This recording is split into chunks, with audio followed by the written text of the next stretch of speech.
Welcome to Manjula kitchen. ಎಲ್ಲರೂ ಹೇಗಿದ್ದೀರಾ? ಎಲ್ಲ ಚೆನ್ನಾಗಿದ್ದೀರಾ ಅಂತ ಭಾವಿಸ್ತೀನಿ. ದಿನ ಏನು ತಿಂಡಿ ಮಾಡೋದು ಅಂತ ತಲೆ ಕೆಡಿಸ್ಕೊತಾ ಇದ್ದೀರಾ? ಹಾಗಾದರೆ ಈ ರೀತಿ ಒಂದ್ಸಲ ಟ್ರೈ ಮಾಡಿ. ಕಾಯಿ ಸಾಸಿವೆ ಚಿತ್ರಾನ್ನ ತುಂಬಾ ರುಚಿಯಾಗಿರುತ್ತೆ. ಇನ್ನೂ ತಿನ್ನಬೇಕು ಅಂತ ಅನಿಸ್ತಾ ಇರುತ್ತೆ. ಚಿತ್ರಾನ್ನ ತಿಂದೇ ಇರೋರು ಕೂಡ ತಿಂದು ಮುಗಿಸ್ಬಿಡ್ತಾರೆ.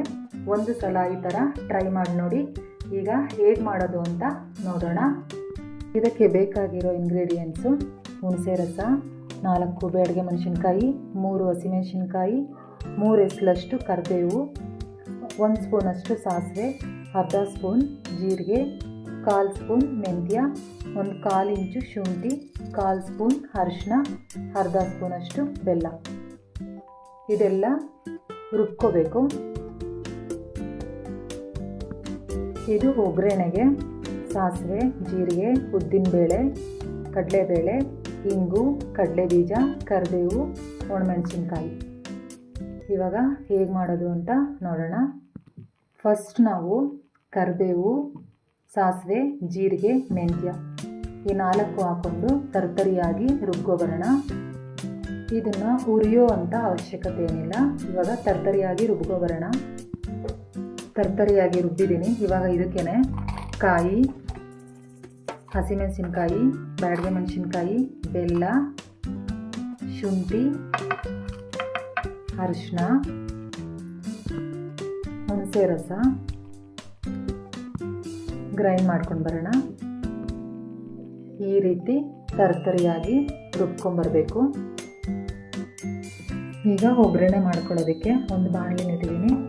ಸ್ವಲ್ಪ ಎಣ್ಣೆ ಹಾಕ್ತಾಯಿದ್ದೀನಿ, ಸಾಸಿವೆ ಹಾಕ್ತಾಯಿದ್ದೀನಿ, ಜೀರಿಗೆ, 1 ಮೆಣಸಿನ್ಕಾಯಿ, ಉದ್ದಿನಬೇಳೆ, ಕಡಲೆಬೇಳೆ, ಕಡಲೆಬೀಜ, ಇಂಗು, ಕರಿಬೇವು. ಕಡಲೆಬೀಜ, ಕಡಲೆಬೇಳೆ, ಉದ್ದಿನಬೇಳೆ ಕೆಂಪುಗಾಗೋವರೆಗೂ ಫ್ರೈ ಮಾಡ್ಕೊಬೇಕು. ಇದು ಕೆಂಪುಗಾಗಿದೆ. ಇವಾಗ ರುಬ್ಬಿರೋ ಮಸಾಲಾನ ಹಾಕ್ಕೊತಾ ಇದ್ದೀನಿ.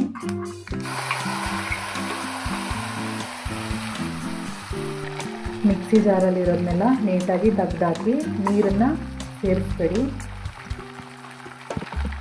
ಇವಾಗ ಇದನ್ನು ನೀಟಾಗಿ ಮಿಕ್ಸ್ ಮಾಡೋಣ. ಈಗ ರುಚಿಗೆ ತಕ್ಕಷ್ಟು ಉಪ್ಪನ್ನು ಸೇರಿಸ್ತಾ ಇದ್ದೀನಿ. ಒಂದ್ಸಲ ಮಿಕ್ಸ್ ಮಾಡೋಣ.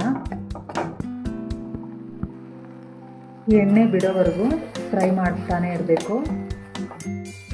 ಇದು ಇವಾಗ ಎಣ್ಣೆ ಬಿಟ್ಟಿದೆ, ರೆಡಿಯಾಗಿದೆ ಗೊಜ್ಜು. ಈಗ ಸ್ಟವ್ ಆಫ್ ಮಾಡೋಣ. ಅದೇ ಬಾಣಲಿಗೆ ಸ್ವಲ್ಪ ಗೊಜ್ಜನ್ನು ಹಾಕ್ಕೊಂಡು ಕಲಿಸ್ಕೊತಾ ಇದ್ದೀನಿ. ನೋಡಿದ್ರಲ್ಲ ಎಷ್ಟು ಸಿಂಪಲ್ಲಾಗಿ ಟೇಸ್ಟಿಯಾಗಿ ಚಿತ್ರಾನ್ನ ರೆಡಿ ಆಯಿತು.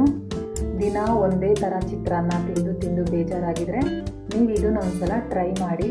ತುಂಬ ರುಚಿಯಾಗಿರುತ್ತೆ. ನಿಮಗೆ ಈ ಚಿತ್ರಾನ್ನ ಇಷ್ಟ ಆಗಿದರೆ ದಯವಿಟ್ಟು ನನ್ನ ಚಾನಲ್ಗೆ ಸಬ್ಸ್ಕ್ರೈಬ್ ಆಗಿ, ಲೈಕ್ ಮಾಡಿ, ಕಮೆಂಟ್ ಮಾಡಿ, ಶೇರ್ ಮಾಡಿ. Thank you.